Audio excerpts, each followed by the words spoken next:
কুমিল্লার নাঙ্গলকোটের ৫টি সড়কের বেহাল দশায় চরম ভোগান্তিতে ৬ ইউনিয়নের প্রায় ৬০,০০০ বাসিন্দা। খানাখন্দে ভরা সড়কে চলাচলের দুর্ভোগের পাশাপাশি নষ্ট হচ্ছে সময় আর প্রতিনিয়ত ঘটছে ছোট বড় দুর্ঘটনা। সামান্য বৃষ্টিতে দুর্ভোগ বেড়ে যায় কয়েক গুণ। রাস্তা সংস্কারের প্রকল্প অনুমোদন পেলে কাজ শুরুর কথা জানায় কর্তৃপক্ষ। বেলাল হোসেন রিয়াজের প্রতিবেদন, জানাচ্ছেন মাহমুদ হাসান। কুমিল্লার নাঙ্গলকোটের বিভিন্ন স্থানে ৫টি সড়কে প্রায় ২০ কিলোমিটার শত শত খানাখন্দের সৃষ্টি হয়েছে।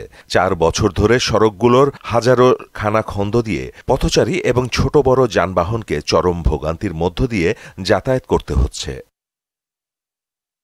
ক্ষতিগ্রস্ত ৫টি সড়ক দিয়ে ছোট বড় যানবাহন এবং পথচারীদের যাতায়াতে চরম ভোগান্তি পোহাতে হচ্ছে। আধা ঘন্টার পথ পাড়ি দিতে ১ ঘন্টা সময় লাগছে। ঝুঁকিপূর্ণ অবস্থায় চলাচল করতে হচ্ছে, ফলে প্রায় সময় ঘটছে ছোট বড় দুর্ঘটনা। এছাড়া খানাখন্দে পড়ে যানবাহন অহরহ নষ্ট হচ্ছে। পুরো উপজেলায় বিভিন্ন সড়কগুলো একদম খানাখন্দে ভরা। এই রাস্তাগুলো ঠিকমতো কাজ হচ্ছে না। অনেক দিন এই রাস্তাটা পুরোটাই ভাঙ্গা। এখানে মানুষ চলাচল কিংবা আমরা যাতায়াত করতে অনেক কষ্ট। রাস্তার অবস্থা খারাপ, চাকা টাকা ওই জায়গায় হামসার এই জায়গায় টালি জায়গায়। উপজেলা ইঞ্জিনিয়ারের কোনো লোকজন ওখানে যায় না আর ঠিকমতো তদারকি করে না, এই কারণে কাজগুলো নিম্নমানের হচ্ছে। সরকারের কাছে আবেদন জানাবো যাতে এই সড়কগুলো দ্রুত সংস্কার হয়। সড়ক সংস্কারে প্রকল্প প্রস্তাব অনুমোদন পেলেই কাজ শুরুর কথা জানান উপজেলা প্রকৌশলী।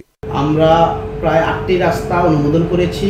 এই রাস্তাগুলো আগামী 1 মাসের মধ্যে লাইভে আসবে। রাস্তাগুলো হচ্ছে বক্সগঞ্জ, বড়কালী, তারপরে হচ্ছে আর আছে হচ্ছে এখানে নারান্দিয়া, তারপরে হচ্ছে গুমকুট, এদিক দিয়ে টুয়া। এই রাস্তাগুলো ইতিমধ্যে অনুমোদন হয়ে গেছে। 1 মাসের মধ্যে টেন্ডারে চলে আসবে, এগুলো বাস্তবায়ন হয়ে যাবে। এছাড়াও আমরা কিছু রাস্তা কুমিল্লা ইনফ্রাস্ট্রাকচারাল ডেভেলপমেন্ট প্রজেক্টে প্রস্তাব দেওয়া আছে, প্রায় শান্তিরবাজার, পিপোড্ডা, দোলখার, কানকিরহাট।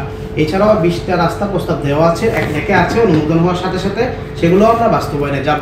চলাচলে ভোগান্তি লাঘবে কর্তৃপক্ষ দ্রুতই পদক্ষেপ নেবে এমন প্রত্যাশা নাঙ্গলকোটবাসীর।